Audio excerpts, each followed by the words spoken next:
Good morning. It's John Neal here. It is Sunday, the 12th of January 2025, and I'm back on track with questions of faith. It's been nearly 2 weeks since the last video in this series of question of faith. And as I said before, if you're not interested in this, you can turn off now.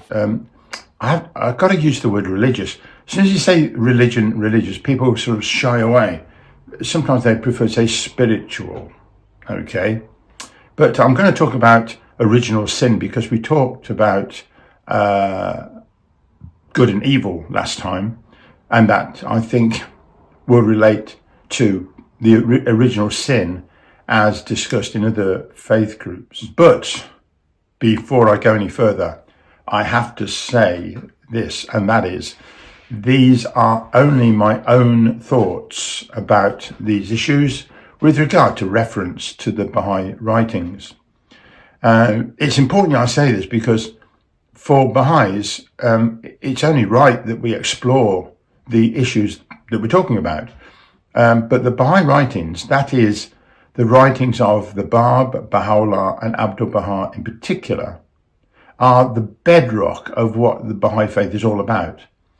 We can't so much question that, but we can explore it and see what it means to us. In fact, at the end of this quote from Abdu'l-Baha, he does implore us and asks us to explore further to see what we may get from, in fact, the story of Adam and Eve. This is but one of the meanings of the biblical account of Adam. Reflect that you may discover the others. Abdu'l-Baha. So really, you are listening in to me having a think about these issues, which is great for me because it makes me do it.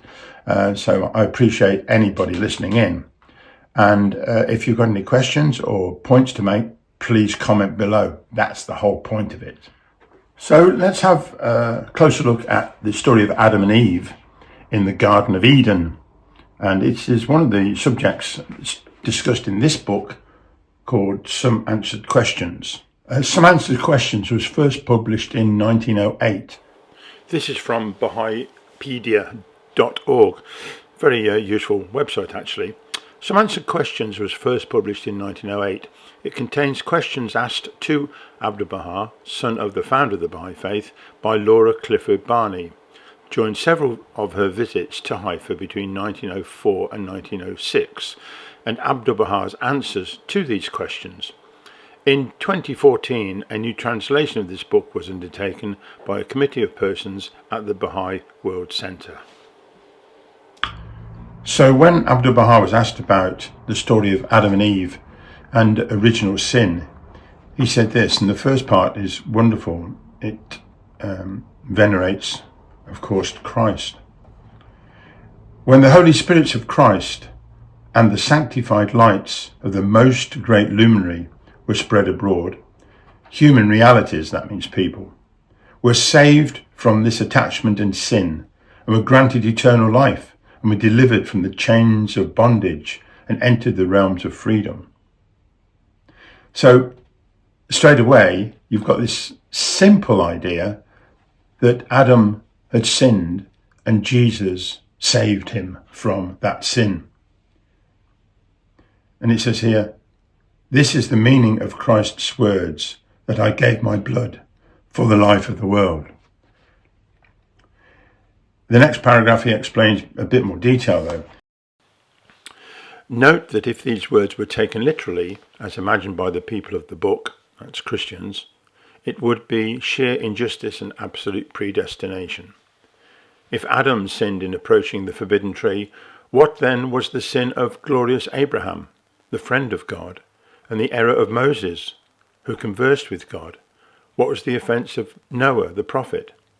Such a notion is beyond the pale of every rule and principle, and no rational person can ever accept it. In other words, all the people that existed, in particular the great prophets, prior to Christ being on earth, were essentially condemned to hell. Now, I know I've put this to Christians before now, and they do come up with some explanation as to why that might not be the case. But anyway, this is what it says here.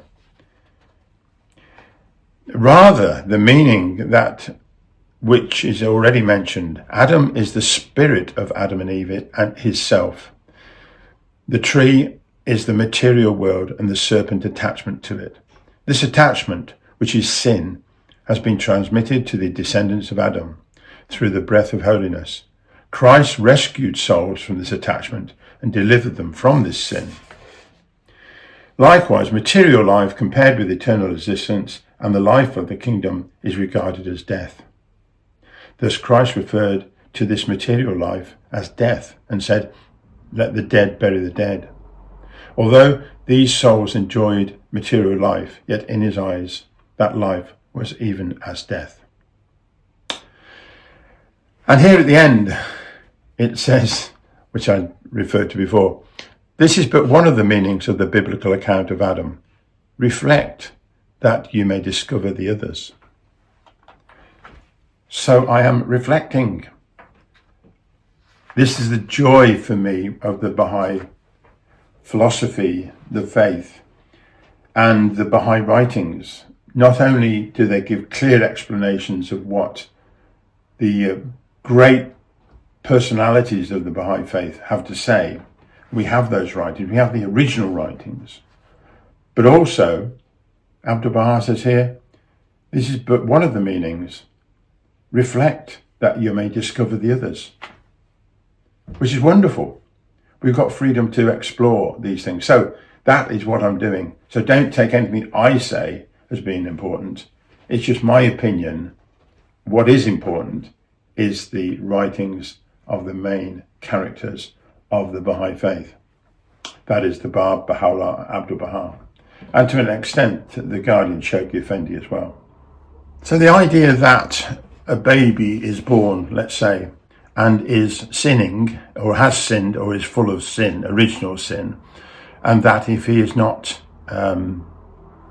relieved of that, he will go straight to hell if he then dies, is a bit strange and a bit harsh,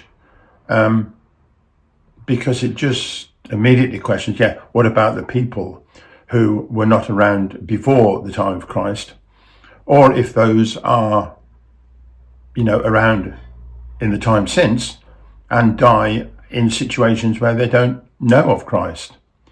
And so for a priest to rush to a dying person, either a baby or an adult, and give them the last rites so that they don't go to hell but go to heaven, I question. There's probably no more than that. I don't go along with that. And I really do rather like the idea that the story of Adam and Eve is the attachment that we have to the material world, to the goods, the wealth, not our spiritual side. And so what Christ does saves us from that, as it puts it, the death of the spirituality in man, and opens us up to the life, which is the spiritual life. The material world, which is the money-grabbing, greedy, selfish world, is the material world, which is opposite to the spiritual world.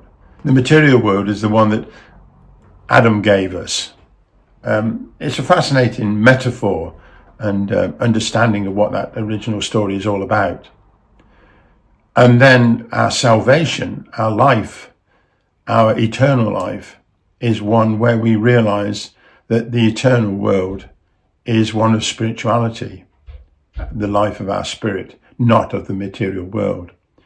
And that if we dwell on the first, then the likelihood is that we will be tempted to do those acts which are only beneficial to ourselves, our selfish nature, the insistent self, which I talked about before. So there we are. I don't know what you think about this. Do comment below and let me know.